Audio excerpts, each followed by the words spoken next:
Hello everyone, it has been a while. Welcome back to my YouTube channel. So, in that time, I have accumulated quite a few more PC parts. So, that is what we're going to be taking a look at today. Okay, item number one is the SSD, which is what will basically hold all the games. It's storage. So, I've gone with the A60 QVO, 1TB, just a standard solid-state drive, SATA SSD. It's nothing special.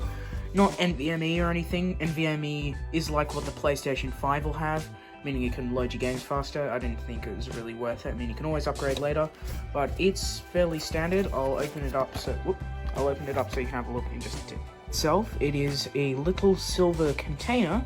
Doesn't look very interesting. It's actually quite light because it doesn't have much in it. You'd think that something that holds all of your games would actually be heavy, but no. It's basically just a card, like a chip, inside of a metal case. So basically how it works is in the back of my case there'll be a little slot. I think there's about two of them, and these are the SATA SSD slots, and these pins will line up with the slot and they'll go right in, and then that'll be what stores the games. So that's the SSD. Okay, item number two is the RAM, or memory as you would call it. So I've gone with two sticks of 8GB DDR4 3600MHz RGB Vengeance Pro from Corsair, and this is using the iCUE lighting technology, which is the same technology that is used by my case, so I can sync those up if I wanted to. I'll take these out in just a tick for you to have a look at, but it's just got the serial cards on the back and a bit of information there, not that interesting. Anyway. Okay, I'm just only going to get one stick out for the sake of packing this away, but basically, it's a card, effectively. It's most things are made of chips when you're building PCs, so all these gold pins here on the bottom. On the motherboard itself, which I've yet to get, that'll be the next thing on the list. On the motherboard itself, there are 4 slots for RAM, and these ones will go in 2 specific slots, this one and the other one.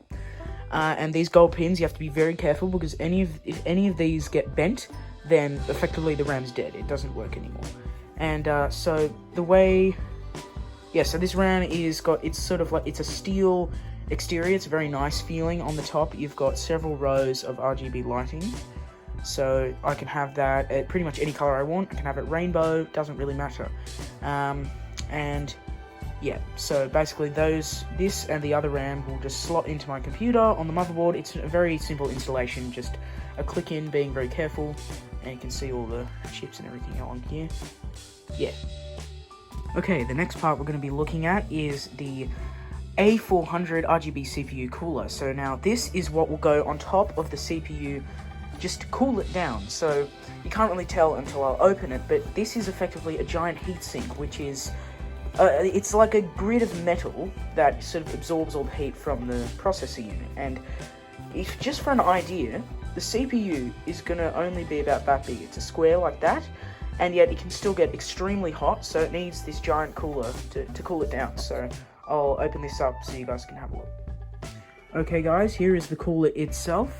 So on the bottom it has copper, I believe. And so that square right there, I haven't taken the plastic peel off of it. Yes, of course, it'll get dirty.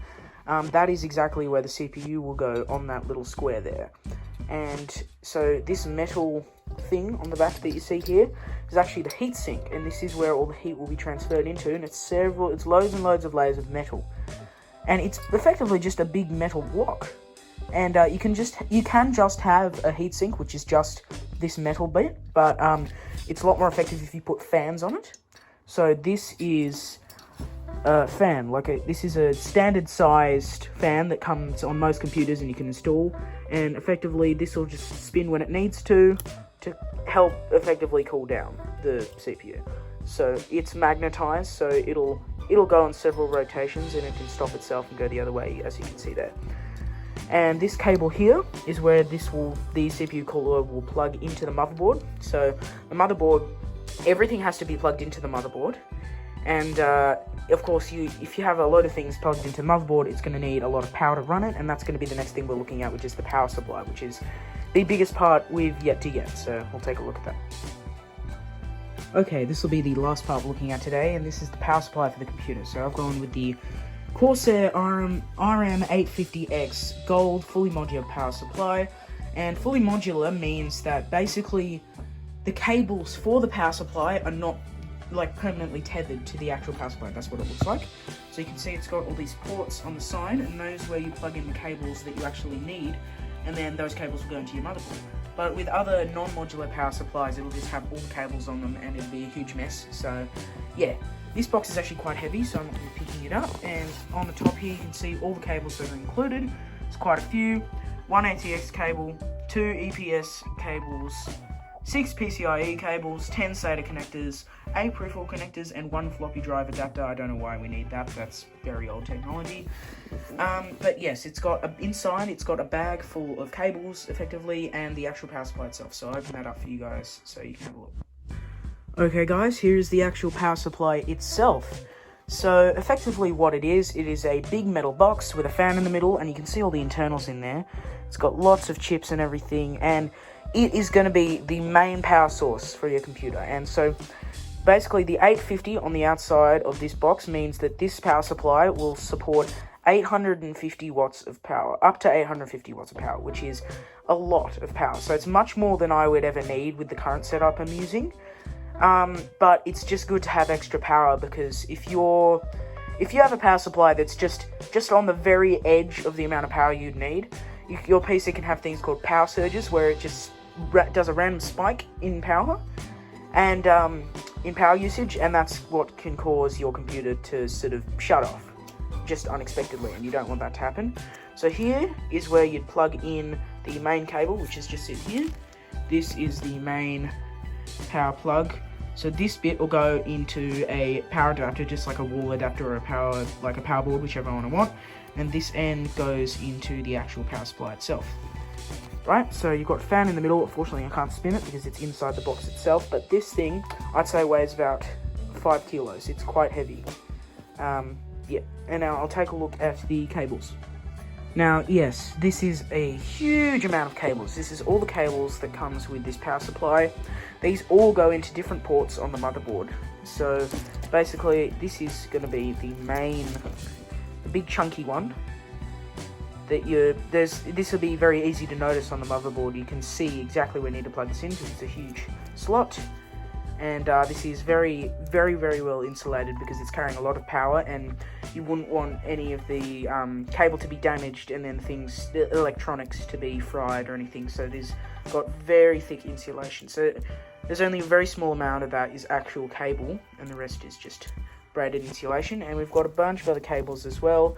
And also in the box comes these helpful cable ties and a sticker to pop on your power supply, just so you know that it's a Corsair power supply. But these cable ties are sort of just meant to wrap everything up, just so you don't have a huge mess of cables everywhere, and it's just for cable management.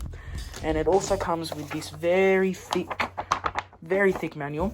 So this manual provides information for 550 watt power supplies all the way up to 1000 watt power supplies. Now 1000 watt power supplies are I think you can go up to about 1500, I think, but 1000 watts is the highest in this series, and this would be a serious amount of power. So if you're running two 3090, like RTX 3090 GPUs, that'd be almost not enough. So it's an insane amount of power, but that's obviously not what we're doing today, just in the BC build at all. But yeah, so this would be the power supply I'm using. So that was just a quick update on the PC parts I've accumulated over the time I haven't been uploading. Sorry guys. But yes, thank you so much for watching, and I'll see you later. Bye.